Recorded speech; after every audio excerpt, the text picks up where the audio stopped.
Getting into the world of prosthetics was always something I really wanted to do. I grew up in the north of England.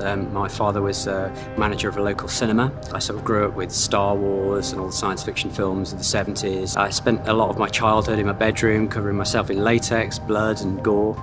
Quite early on I realised I wanted to make creatures and monsters. Things out of rubber, basically. So a show like Game of Thrones is kind of like a bucket list. We will actually concept and design the characters. A lot of our crew concentrate on painting. A lot of guys are from a very sculptural sort of background, hairdressing, definitely an artistic process. Whatever the brief is for the character, we have to be practical about things. The artist is going to be able to wear this stuff day in, day out. It's not too heavy, they're going to be able to breathe. So to create a prosthetic makeup and apply it to an actor is very much a team effort. From your sculpting, your mold makers, your people who run silicons, people who put hair onto pieces. You could have a team of 10, 15, 20 people who could do the whole process from start to finish. And then you could have 2 to 5 people on the day actually gluing these pieces on. So it's definitely a team effort, and it's something I couldn't be responsible for myself.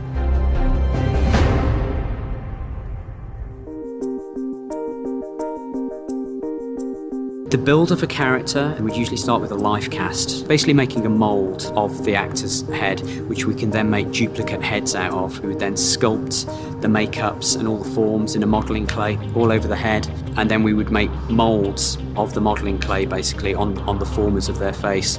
Once we have our moulds, the majority of our appliances are made out of silicone rubber, which can be glued to the face, and then the edges can be blended away. We might be applying hair, which are usually punched in with a very fine needle, all individually. And then we would need to do duplicate sets of prosthetic appliances for every single day that the character films. It's all quite a painstaking process, really, from start to finish. We usually say an average kind of build time is about 4 weeks for a prosthetic character. Our daily process in the prosthetics department, we'd usually have like 2-3 AM calls, get our artists in the chair.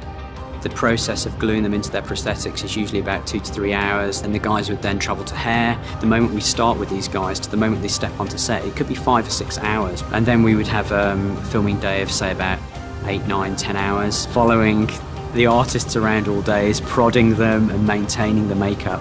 Then at the end of the day, we'd then have the de-rigging process, which involves us basically peeling the prosthetics off with a brush and mineral oils. And so you can't just rip these things off because it would take a layer of the skin with it. And then we would usually be the last out at the end of the day.